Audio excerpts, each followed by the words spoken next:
ونشهد أن محمدا عبده ورسوله الذي أرسله بالحق بشيرا ونذيرا وداعيا إلى الله بإذنه وسراجا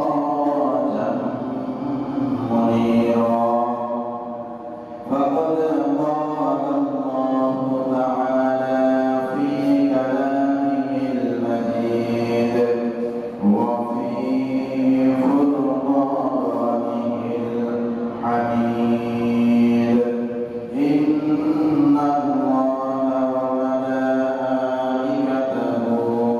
يصلون على النبي يا أيها الذين آمنوا صلوا عليه وسلموا تسليما اللهم صل على سيدنا مولانا محمد وعلى آل سيدنا مولانا محمد بلغ العلا بكماله كشف الدجى بجماله حسنت جميع خصاله صلوا عليه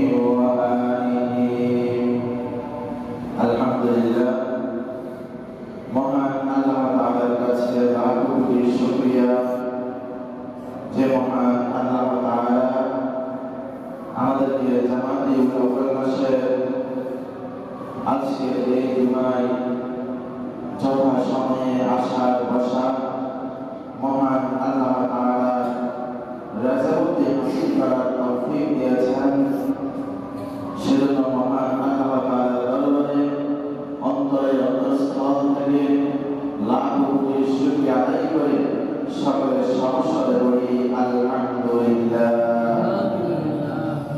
দরুদ সালাম পেশ করি বিশ্বমানবতার বিশ্বমুক্তির দূত বিশ্বনেতা যাকে কেন্দ্র করে মহান আল্লাহ তাআলা এই তামাম কায়নাতকে সৃষ্টি করেছেন যাকে কেন্দ্র করে মহান আল্লাহ তাআলা আমাকে আপনাকে এই পৃথিবীর আবরণে ঘুরিয়েছেন সে মহান নেতার প্রতি দরুদ সালাম পেশ করে সকলে পড়ি সাল্লাল্লাহু আলাইহি ওয়াসাল্লাম। সুপ্রিয় হাজিরিন, আমরা ধারাবাহিক আলোচনার মধ্যে ছিলাম।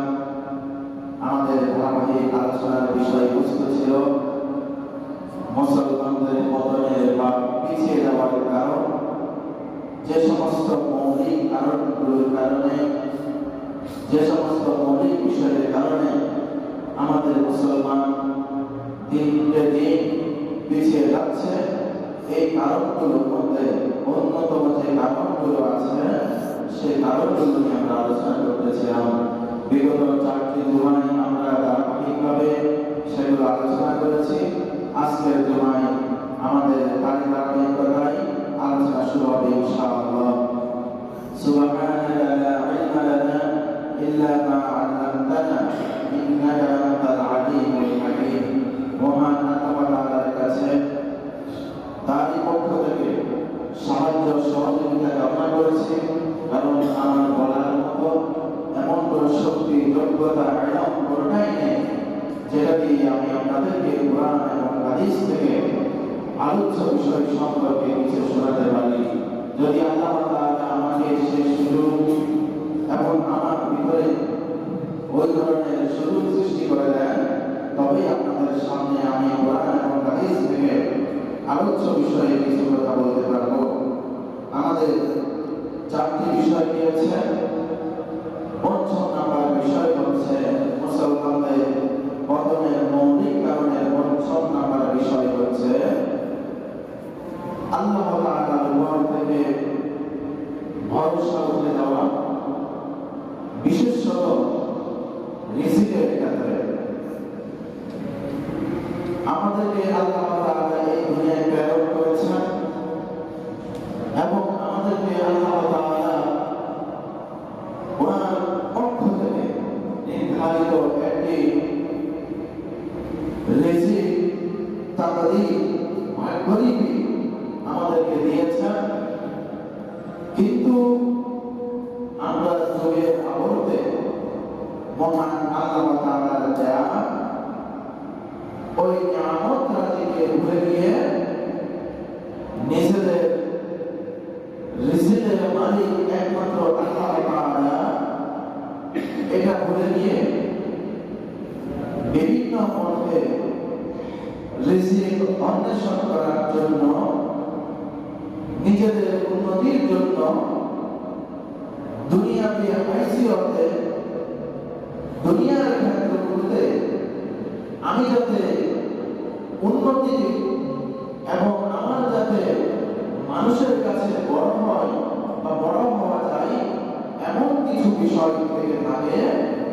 এই জন্য আমরা আল্লাহ তাআলার উপর ভরসা ছেড়ে দিয়ে কোনো ব্যক্তির পিছনে, ক্ষমতার পিছনে, সম্পদের রিকশার পিছনে যখন দৌড়াতে শুরু করেছি, আল্লাহ তাআলার রহমতের উপর ভরসা করিনি, তখন থেকে আমাদের মুসলমানদের পতন শুরু হয়ে গেছে।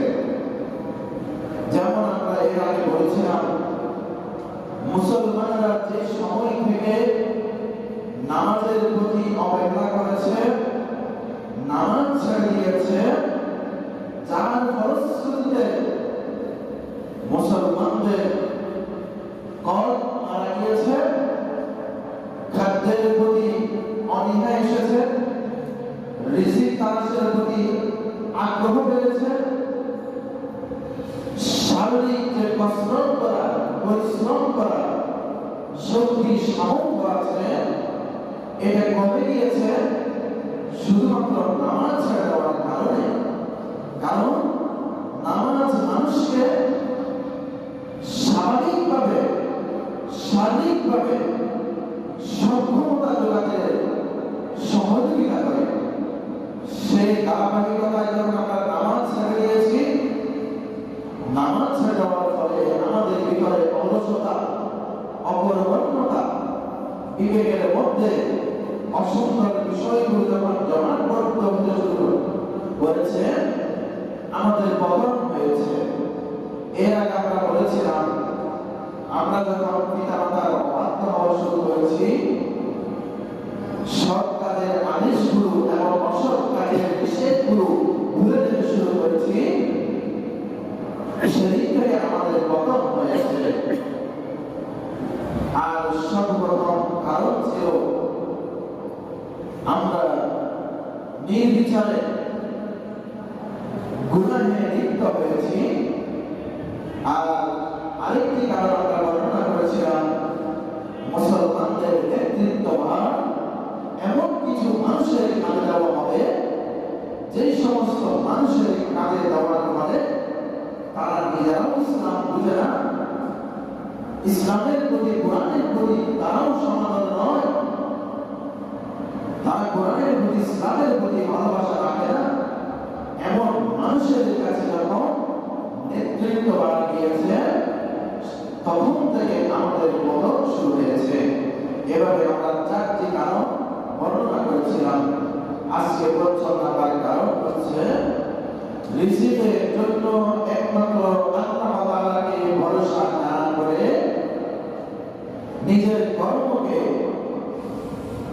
নিজের মালিককে কিংবা বিদেশ যাওয়াকে কিংবা বড় একটি চাকরিকে রিজিকের মাধ্যম মনে করার কারণে আল্লাহ তাআলার উপর থেকে ভরসা চলে গিয়েছে, বিদায় আমাদের মুসলমানদের পতন শুরু হয়ে গেছে।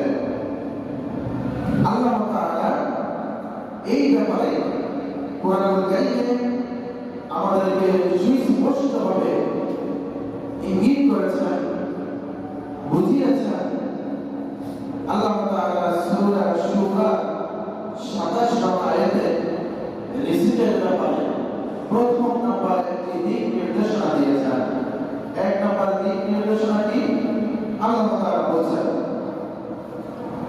আউযু বিল্লাহি মিনাশ শাইতানির রাজীম, বিসমিল্লাহির রাহমানির রাহিম, ওয়ালাউ বাসাতাল্লাহু রিজকা লি'ইবাদিহি লাবাগাউ ফিল আরদ ওয়ালাকিন ইউনাজ্জিলু বিqadarin মা ইয়াশা ইন্নাহু বি'ইবাদিহি খাবীরুম বাসীর। আল্লাহ তাআলা এখানে সুস্পষ্ট রিজিকের ব্যাপারে আমাদেরকে নির্দেশনা দিয়েছেন। ওয়ালাউ, যদি বাসাতাল্লাহ, আল্লাহ তাআলা বিস্তৃত করে দিতেন, আল্লাহ তাআলা যদি ব্যাপক করে দিতেন, আর রিজিককে আল্লাহ তাআলা যদি পৃথিবীর সমস্ত মানুষকে সমান হারে রিজিকের ব্যবস্থাপনা করে দিতেন, বা রিজিকের দরজাকে সবার জন্য সমানভাবে সুপ্রসন্ন করে দিতেন, লাবাগাউ ফিল আরদ,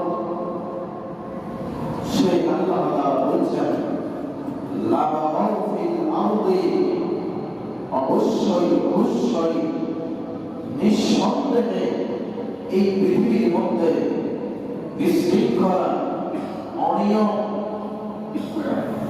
এবং অসুন্দর কিছু বিষয় এখানে সৃষ্টি হতো, অথবা পৃথিবীর মধ্যে মানুষগুলো এই রিজিক যদি সমানভাবে পেত, তাহলে এই পৃথিবী অনেক আগে ধ্বংস হয়ে যেত।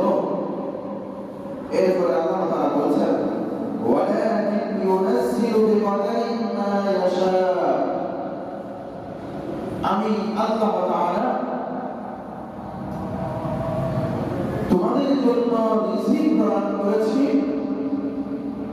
বিqadarin, স্তর স্তর করে, বিভিন্ন স্তর সাজিয়ে আমি আল্লাহ তাআলা রিজিক তোমাদের উপর প্রদান করেছি, রিজিককে সন্নিবেশন করেছি বিভিন্ন স্তরে স্তরে। মা ইয়াশা, যেভাবে আমার ইচ্ছা হয়েছে, আমি আল্লাহ তাআলা যে ইচ্ছা হয়েছে, বা আমি আল্লাহ তাআলা যেভাবে চেয়েছি, ওই চাওয়া মোতাবেক তোমাদের জন্য রিজিক প্রদান করা হয়েছে। ইন্নাহু বিইবাদিহি, আল্লাহ তাআলা এরপরে তাকিদ ভাবে নিশ্চয়তা দিয়ে বলছেন, ইন্নাহু বিইবাদিহি খাবীরুম বাসীর, আল্লাহ তাআলা এই তামাম কায়নাতের যতগুলো মাখলুকাত আছে, এই তামাম কায়নাতের যতগুলো সৃষ্টি আছে, সমস্ত সৃষ্টির ব্যাপারে আল্লাহ তাআলা ওয়াকিবহাল, আল্লাহ তাআলা ধারণা রাখেন, আল্লাহ তাআলা সবার ব্যাপারে খোঁজ খবর সবচেয়ে বেশি রাখনেওয়ালা। সেই আল্লাহ তাআলা আমাকে আপনাকে রিজিকের প্রথম একটি শর্ত দিচ্ছেন, প্রথমে একটি দাবি দিচ্ছেন, আমাদেরকে জানিয়ে দিচ্ছেন, ওকে দুনিয়ার মানুষ, আমি আল্লাহ তাআলা তোমাদেরকে যে রিজিক নামক নিয়ামত দিয়েছি, এটা আমার চাওয়া মোতাবেক দিয়েছি, এটি আমার ইচ্ছা অনুযায়ী তোমাকে দিয়েছি, তোমার ইচ্ছা মতো আমি রিজিক দেই নাই। কেন? আমি যদি এই পৃথিবীর সমস্ত মানুষকে একেবারে সমানে সমান করে রিজিকের দরজাটা খুলে দিতাম, এই পৃথিবীতে মানুষগুলো অসুন্দর, অশালীন, যত্রতত্র সম্পদ ব্যবহার করে বিশৃঙ্খল শৃঙ্খলা সৃষ্টি করত, যার ফলে এখন একটা মানুষের উপর আরেকটা মানুষকে যেভাবে মর্যাদার আসলে তোমরা বসাতে পেরেছ,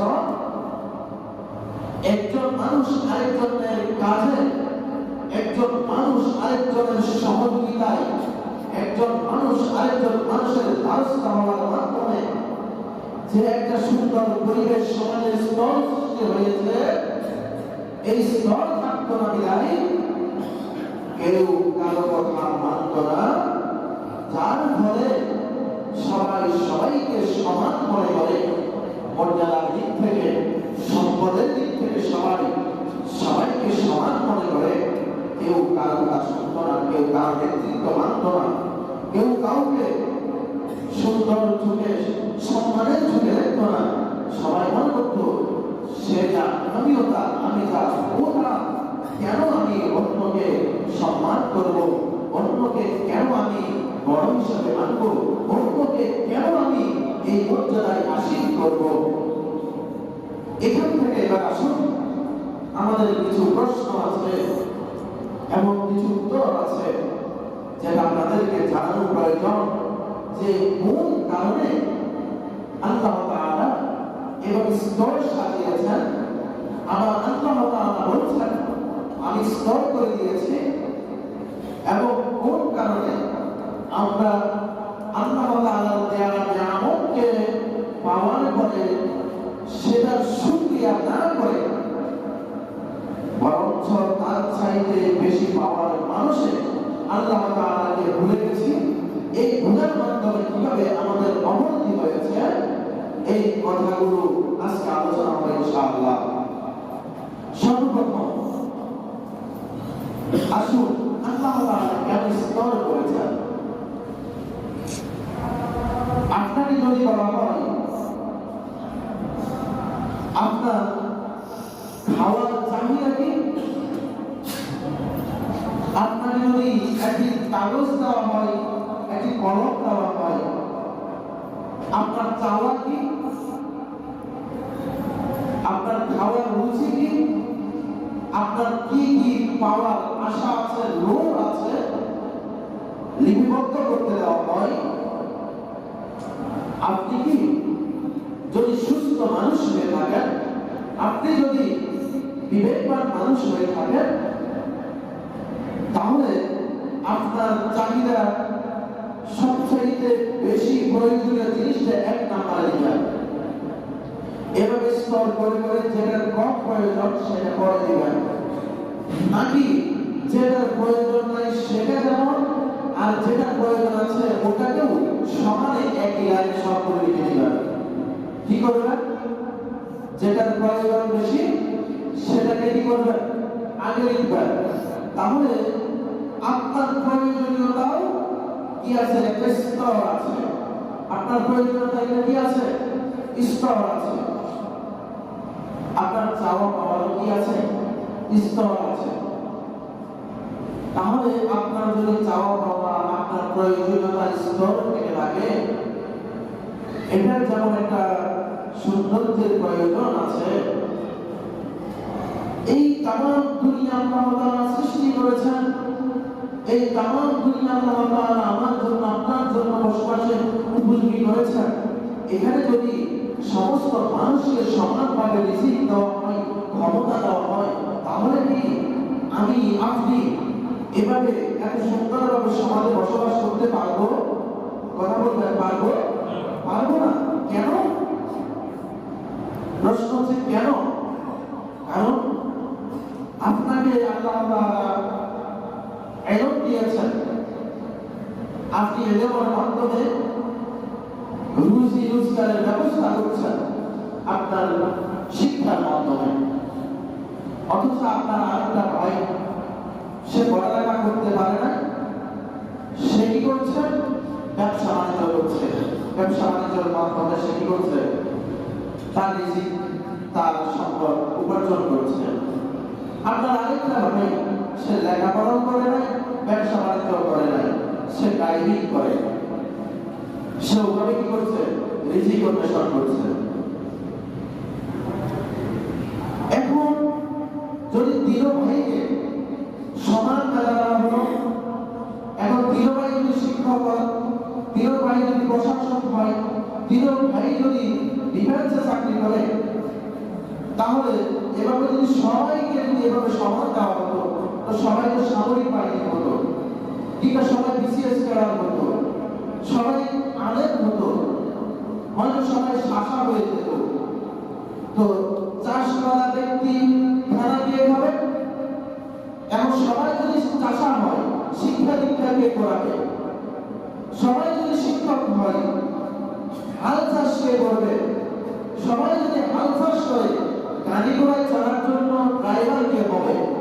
সবাই যদি ড্রাইভার হয়, তাহলে কলকারখানা আদালত কে চালাবে? তাহলে এই জায়গাতে স্বাভাবিকভাবে এতগুলো কর্ম সম্পাদন করার জন্য যদি সবাইকে একই লিমিটেশন, একই ধরনের ম্যাটেরিয়ালস উপাদান দেওয়া হয়, সবাইকে একদিকে চলে যাবে।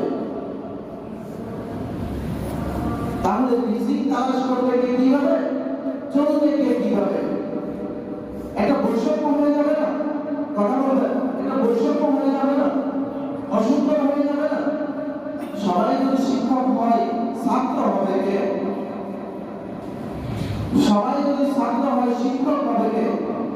সবাই যদি এবারে একটা বিশেষজ্ঞ না হয়, যদি সবাই একই ধরনের হয়, তো বাকি কাজগুলো কে করবে? এই জন্য আল্লাহ তাআলা বলেছেন, আমি তোমাদেরকে রিজিকের একটা স্তর করে দিয়েছি।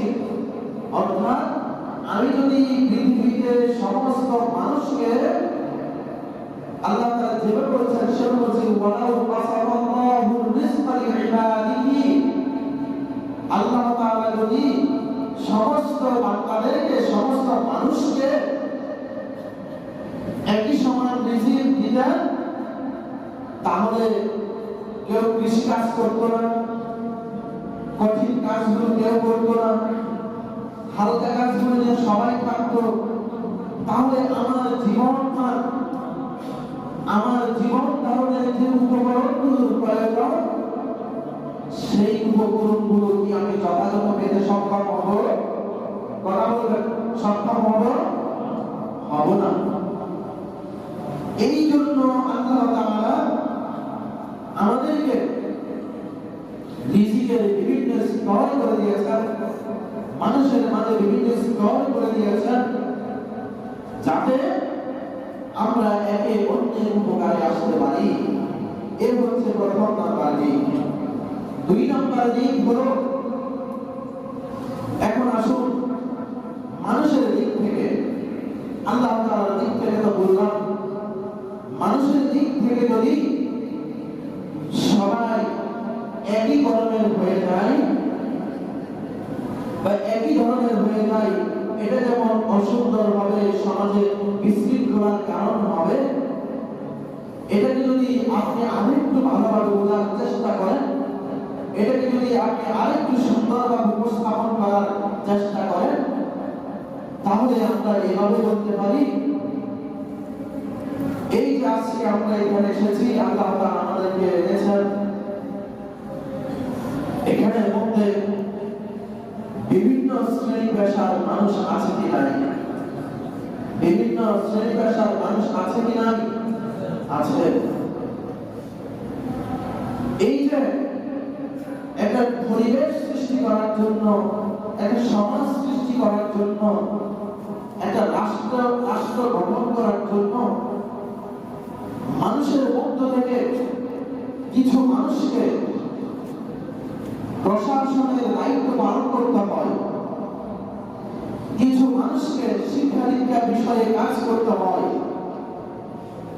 কিছু মানুষকে কিভাবে একটা রাষ্ট্রের উন্নতি হবে এইগুলো নিয়ে চিন্তা করতে হয়, কিছু মানুষকে রাষ্ট্রীয় কলকারখানা আছে এগুলোকে ব্যবহার কিভাবে করবে এই বিষয়ে তাদেরকে রাখতে হয়, আর কিছু মানুষকে মানুষের সেবা করার জন্য মানুষের প্রতিনিধি হিসেবে রাখতে হয়, আবার অসংখ্য মানুষকে এই সমস্ত কাজগুলো ভোগ করার জন্য সাধারণ মানুষ হিসেবে রাখতে হয়। যদি এই স্তরগুলো সব বাদ দিয়ে দেন, এই স্তরগুলো যদি পুরোটা না রাখেন, তাহলে তো আপনার প্রশাসন ভেঙে যাবে, তাহলে তো আপনার সামরিক ব্যবস্থা ভেঙে যাবে, তাহলে তো আপনার কলকারখানা ভেঙে যাবে। কিছু মানুষ যদি কৃষিকাজ না করে তাহলে আপনার খাদ্যের যোগান আসবে না। তাহলে কিভাবে সম্ভব হবে আমাদের এই সুন্দর জীবনযাপন করা? তাহলে কিভাবে সম্ভব হবে আমাদেরকে এভাবে দুনিয়ার জীবনটা অতিবাহিত করা? এগুলো কি কখনো কল্পনা করেছেন যে আল্লাহ তাআলা কেন বলেছেন যে আমি মানুষকে বিভিন্ন স্তরে স্তরে সাজিয়েছি আর তাদের বিভিন্ন স্তরে স্তরে রিজিকের ব্যবস্থা করেছি, তাদেরকে বিভিন্ন স্তরে স্তরে কর্মের জন্য সাজিয়েছি? তাহলে কি আল্লাহ তাআলার কথাটা যুক্তিযুক্ত নয়? আল্লাহ কি যুক্তিযুক্ত কথা বলেন না? সন্দেহ আছে, সন্দেহ আছে। আল্লাহ তাআলা এই আমাদেরকে যে রিজিক দিয়েছেন, এবার আসুন আমরা দুইটি বিষয়ে আলোকপাত করেছি, এবার 3 নাম্বার বিষয় কার্যকর। রিজিকের কারণে কেন আমরা সুন্দর একটা ব্যবস্থাপনাকে অসুন্দর করে আমাদের কিভাবে পতন ডেকে আনলাম? যেহেতু আমাদের মৌলিক বিষয় হচ্ছে মুসলমানদের পিছিয়ে পড়ার বা পতনের মৌলিক কারণগুলো, তাহলে এখানের মধ্যে রিজিক কেন আসলো? এই কারণের মধ্যে এই জন্য আনা হয়েছে আমাদেরকে আল্লাহ তাআলা যে সৃষ্টি করার আগে, আমার আপনার সৃষ্টি হওয়ার 50 বছর আগে এই তামাম দুনিয়ার যত মানুষ আসবে সমস্ত মানুষের জন্য আল্লাহ তাআলা রিজিকের ব্যবস্থাপনা করেছেন। বলি সুবহানাল্লাহ। কত বছর আগে? 50,000 বছর আগে এই আমাদেরকে সৃষ্টি করার 50,000 বছর আগে আল্লাহ তাআলা আমাদের জন্য রিজিকের ব্যবস্থাপনা করেছেন। তাহলে আমি যদি এই পৃথিবীতে আসি এবং আমার কি রিজিক হবে এটা কি আল্লাহ তাআলা নির্দিষ্ট করেন নাই? কথা বলতে করেছেন কিনা? করেছেন। তাহলে যে আল্লাহ তাআলা রিজিকের ব্যবস্থাপনা করেছেন, সেই আল্লাহ তাআলা আমাকে আপনাকে রিজিক দিবেন, সে আল্লাহ তাআলা আমাকে আপনাকে বলেন নাই? এই চিন্তাটা আমার মনে না থেকে কেন এই বিপরীত চিন্তা আমার মাথায় আসে? এই প্রশ্নটা আপনাদের কাছে রাখলাম। কেন? যদি আমার রিজিকের ব্যবস্থাপনা আল্লাহ তাআলা করে রাখেন, কেন আমি আল্লাহ তাআলাকে ভুলে গিয়ে আল্লাহ তাআলা যে সর্ব বিষয়ে দাতা সবকিছু দিতে পারেন, এই বিশ্বাসটুকু কেন আমার হৃদয় থেকে চলে গেল? আপনাদেরকে একটা ঘটনা বলি, তাহলে বুঝতে সুবিধা হবে। আল্লাহ তাআলা সাইয়্যিদ আলাইহিস সালামকে মুসা আলাইহিস সালামের নিকট প্রেরণ করলেন। প্রেরণ করার পরে কথাটুকু ভালোভাবে বোঝার চেষ্টা করবেন। যে বললেন, হে মুসা, আপনাকে তো আল্লাহ তাআলা নিয়ে যাওয়ার জন্য আমাকে প্রেরণ করেছেন, আপনার কাছে প্রেরণ করেছেন অনুমতির জন্য। মুসা আলাইহিস সালাম বললেন, আমার তো একটা সন্তান আছে, তার রিজিকের কি হবে আর তার সংস্থানের থাকা ভরণ পোষণের কি হবে, এই বিষয়টা আমি একটু জানতে চাই। আল্লাহ তাআলা নবীকে কিভাবে পরীক্ষা করেন, কিভাবে উত্তীর্ণ করেন একটু দেখেন। দেখেন আমার জন্য আপনার জন্য এখানে শিক্ষা রয়েছে। আল্লাহ তাআলা মুসা আলাইহিস সালামকে ডাক দিয়ে বললেন, ও মুসা, আপনি কি আমি যে রিজিক দেব, আমি যে ভরণ পোষণের ব্যবস্থা করব, এই বিষয়ে আপনার কি কোনো সন্দেহ আছে? মুসা আলাইহিস সালাম বললেন, নিঃসন্দেহে কোনো সন্দেহ নাই। তারপরেও সন্তান হিসেবে বাবার যে একটা দায়িত্ব অনুভূতি, সেই অনুভূতি থেকে বলা, বললেন, ওই মুসা, তুমি একটু সামনে যাও। সামনে গিয়ে একটা বিশাল পাহাড় পেলেন, পাথরের পাহাড়। সেখানে প্রকাণ্ড একটা পাথর মুসা আলাইহিস সালামের সামনে পড়লো। আল্লাহ তাআলা মুসা আলাইহিস সালামকে ডাক দিয়ে বলছেন, ও মুসা, তোমার হাতে যে একটা লাঠি আছে, সেই লাঠি দিয়ে এই পাথরকে একটা আঘাত করো। আল্লাহর কথা মতো মুসা আলাইহিস সালাম আঘাত করলেন।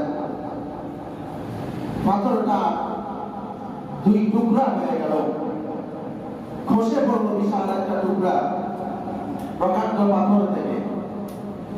আল্লাহ তাআলা বললেন, মুসা, আবার বাড়ি দাও। মুসা আলাইহিস সালাম আবার বাড়ি দিলেন।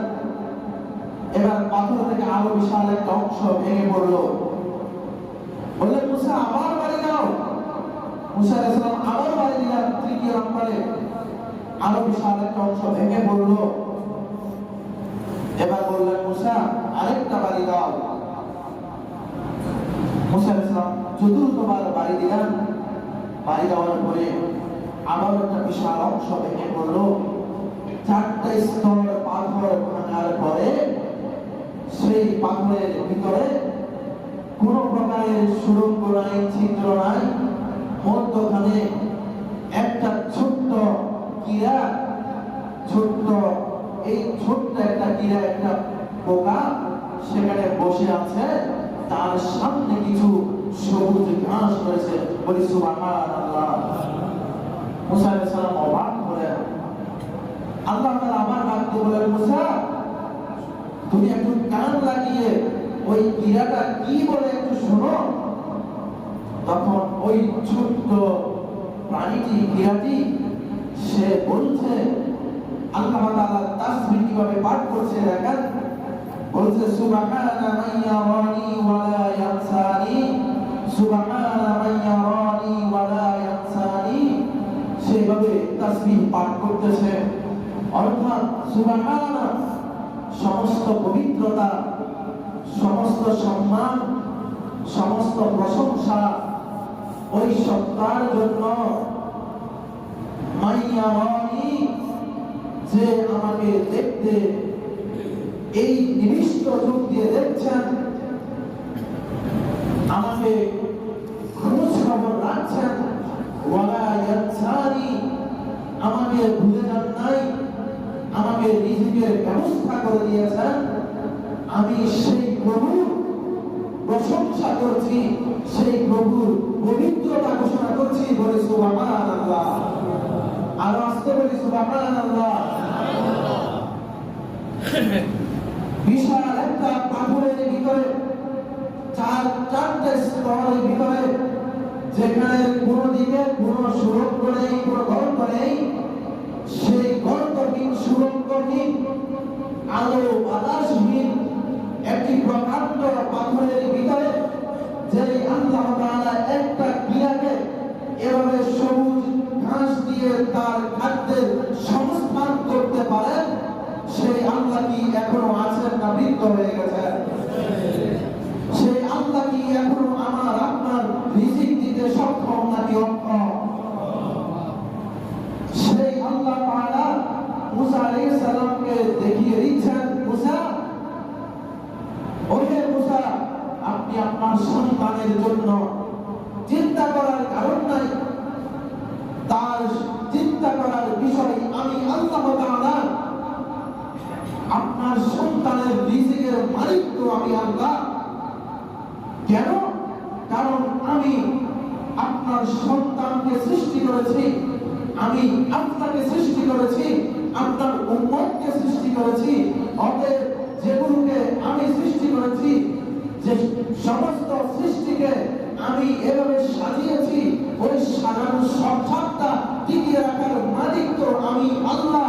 আপনাকে তো আমি সেই সংসারের দায়িত্ব পালন করার জন্য প্রেরণ করি নাই। আমি তো আপনাকে সেই সংসারের খাদ্যের জন্য চিন্তা করার জন্য বলি নাই।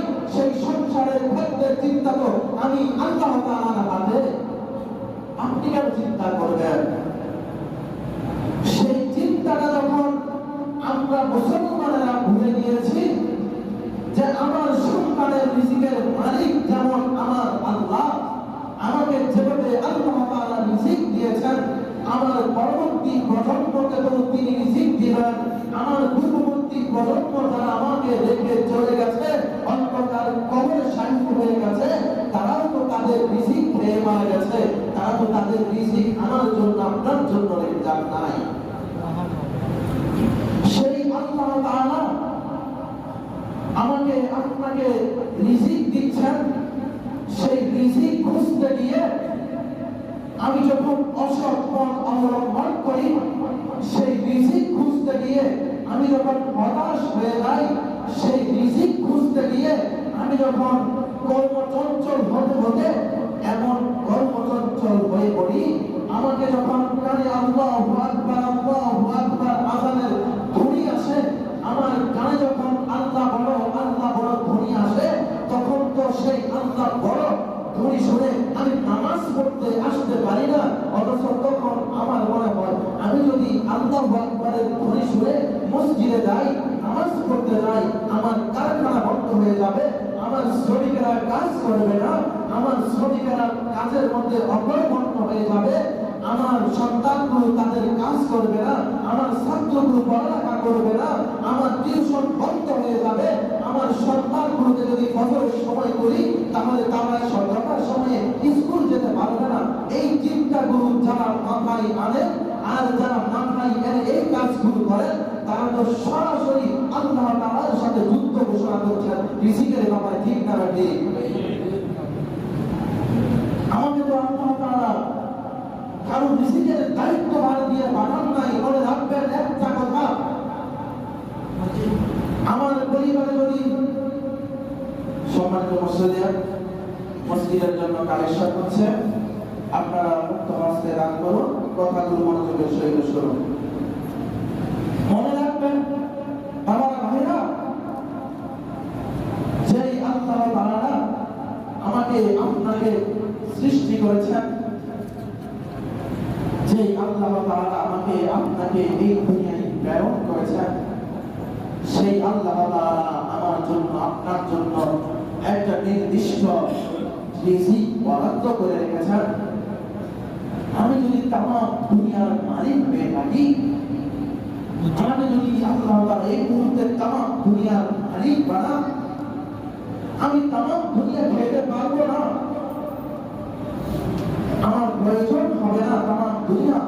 আমার প্রয়োজন হচ্ছে আল্লাহ তাআলা কি আমার প্রতি সন্তুষ্ট আছেন না অসন্তুষ্ট আছেন। রিজিকের ব্যাপারে আরেকটা বিষয় মনে রাখবেন, চূড়ান্তভাবে এই কথাটা মনে রাখবেন, আপনি কারো রিজিকের মালিক নন, আপনি কাউকে খাওয়ান না, আপনি কাউকে খাওয়াতে পারেন না।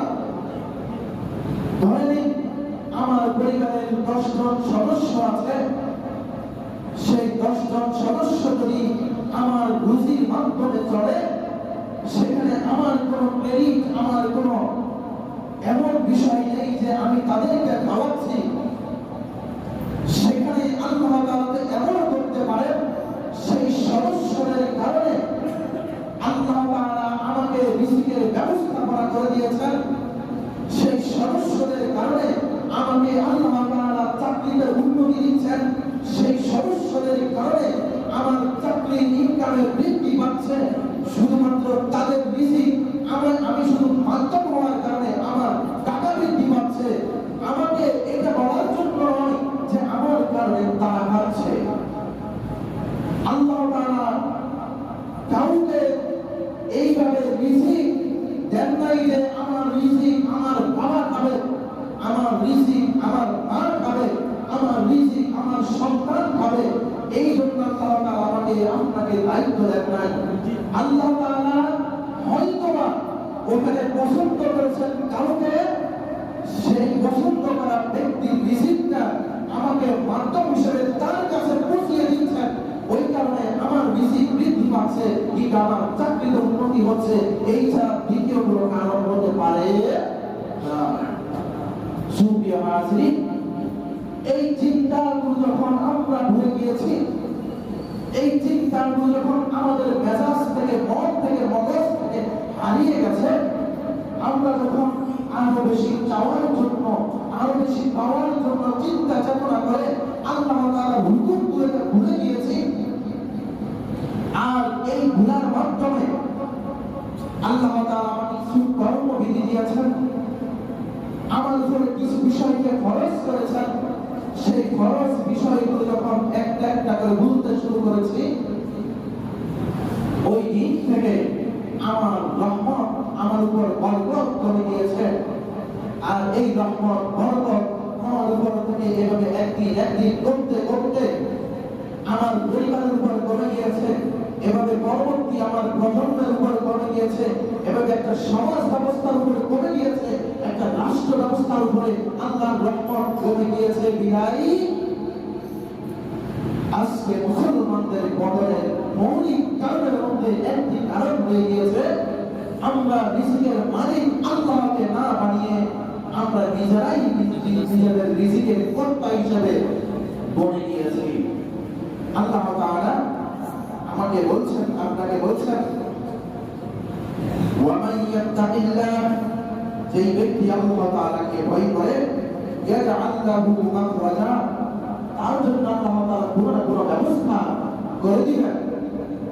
ওয়া ইয়ারযুকুহু মিন হাইসু লা ইয়াহতাসিব, সেই ব্যক্তি জানে না তাকে আমি কিভাবে, কোথায় থেকে, কোন বরকত করে রিজিক দিব, সে তার কল্পনার মধ্যে রাখতে পারে না।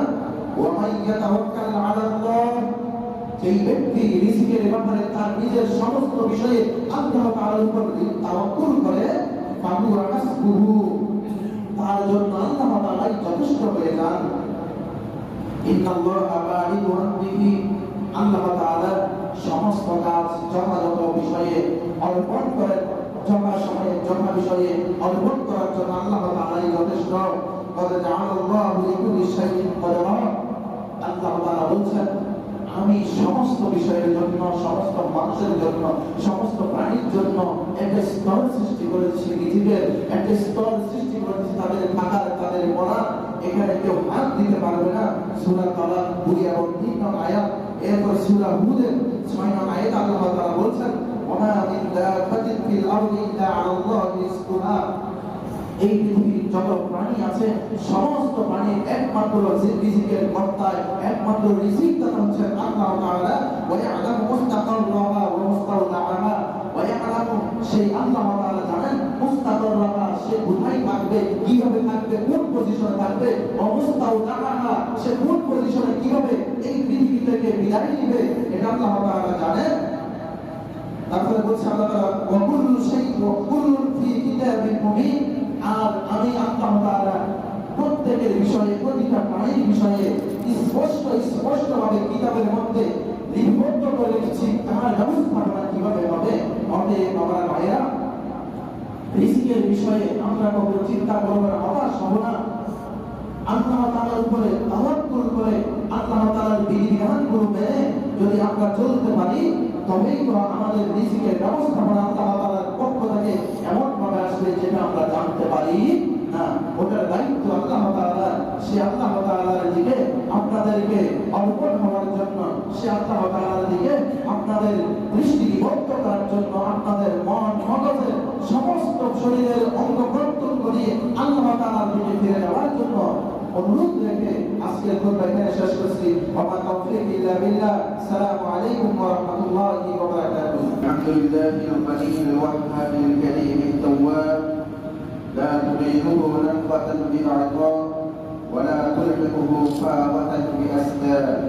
ফালিল্লাহি ফাসাইনুস সামাওয়াতি ওয়াল আরদ, ইয়াদুল্লাহি মালাক, লা তুরিদুহা নাফাতান সাহাবুল লাইলি ওয়ান নাহার।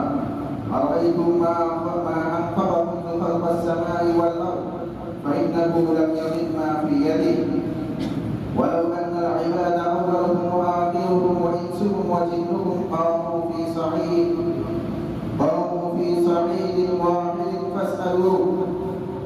فأعطى كل واحد منهم مسألة ما نقص ذلك من ملكه إلا كما ينقص المخيط إذا أدخل في البحر. وأشهد أن لا إله إلا الله الغني عن عباده وجميعهم إليه مفتقرون. قال تعالى: يا أيها الناس أنتم الفقراء والله هو الغني الحميد. وأشهد أن محمدا عبده ورسوله صلى الله عليه وسلم تسليما كثيرا كثيرا. أما بعد، فعلى المسلم أن يرضى بقدر الله وقضائه ويعلم أن اختيار الله له خير مما يتشوق إليه ويريده. وعليه أن يعلم كذلك أن قضية الرزق من قضايا الإيمان بالقدر. قال تعالى: ولو بسط الله الرزق لعباده لبغوا في الأرض ولكن ينزل بقدر ما يشاء إنه بعباده خبير بصير. وقال تعالى: هو الذي جعل لكم الأرض ذلولا فامشوا في مناكبها وكلوا من رزقه وإليه النشور. عن عائشة رضي الله تعالى عنها قالت: كان أصحاب رسول الله صلى الله عليه وسلم عمال أنفسهم. رواه البخاري. وقال تعالى: فلما نسوا ما ذكروا به فتحنا عليهم أبواب كل شيء حتى إذا فرحوا بما أوتوا أخذناهم بغتة فإذا هم مبلسون.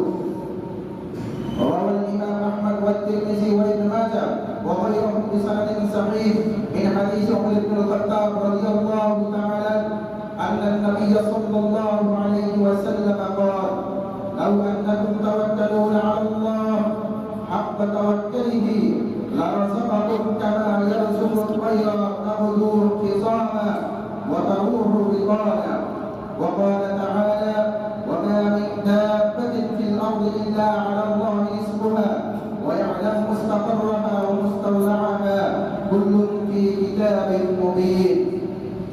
ذكر ابن كثير في تفسيره أن التوبة والاستغفار والطاعة سبب لكثرة الرزق. إن التقوى والخوف أيضا سبب لفتح الرزق. قال تعالى: ومن يتق الله يجعل له مخرجا ويرزقه من حيث لا يحتسب. اللهم اجعلنا من أهل الصلاة والنجاة والفلاح ومن المؤيدين بنصرك وتأييدك رضاك يا رب العالمين. اللهم إنا نسألك رزقا حلالا واسعا وإيمانا كاملا ويعينا صادقا ونسألك من فضلك العظيم. اللهم عافنا واعف عنا وارزقنا من حيث لا نحتسب فإنك على كل شيء قدير. بارك الله لنا ولكم في القرآن العظيم ونفعنا وإياكم من الآيات والذكر الحكيم إنه تعالى جواد كريم. أقول قولي هذا أستغفر الله لي ولكم ولسائر المسلمين من كل ذنب فاستغفروه إنه هو الغفور الرحيم. الحمد لله نحمده ونستعينه ونستغفره ونعوذ بالله من شرور أنفسنا ومن سيئات أعمالنا. من يهد الله فلا مضل له ومن يضلل فلا هادي له. ونشهد أن لا إله إلا الله وحده لا شريك له. ونشهد أن محمدا عبده ورسوله الذي أرسله بالحق بشيرا ونذيرا وداعيا إلى الله بإذنه وسراجا منيرا. فقد قال الله تعالى في كلامه المجيد وفي قرآنه الحميد: إن الله وملائكته يصلون على النبي يا أيها الذين آمنوا صلوا عليه وسلموا تسليما. اللهم صل على محمد وعلى آل محمد كما صليت على إبراهيم وعلى آل إبراهيم إنك حميد مجيد. اللهم بارك على محمد وعلى آل محمد كما باركت على إبراهيم وعلى آل إبراهيم إنك حميد مجيد.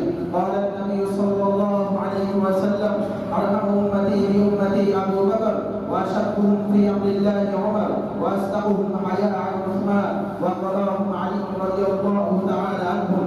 اللهم ارحم على أمهات المؤمنين وعن البيت الطاهرين وأصحابه أجمعين ومن تبعهم إلى يوم الدين. اللهم انصر الإسلام والمسلمين. اللهم أيد العلماء والفقهاء والزعماء والغرباء الذين يذهبون لإعلاء كلمة الله. اللهم أذل الشرك والمشركين والقاتلين والظالمين. اللهم احصهم عددا وخذلهم بدلا ولا تبق منهم أحدا. اللهم شتت شملهم. اللهم دمر ديارهم. اللهم خرب بنيانهم. اللهم سلسل أقدامهم. اللهم خذهم أخذ عزيز مقتدر. اللهم احفظ بلادنا بنغلاديش من جميع الاعداء الداخليه والخارجيه. اللهم ارحم على امهات المؤمنين. اللهم ارحم على سائر المسلمين المظلومين. ربنا اتنا في الدنيا حسنه وفي الاخره حسنه وقنا عذاب النار. عباد الله رحمكم الله، ان الله يأمر بالعدل والاحسان وايتاء ذي القربى وينهى عن الفحشاء والمنكر والبغي يعظكم لعلكم تذكرون. اذكروا الله تعالى يذكركم وادعوه يستجب لكم ولذكر الله تعالى اعلى واولى وعز وجل واتم واهم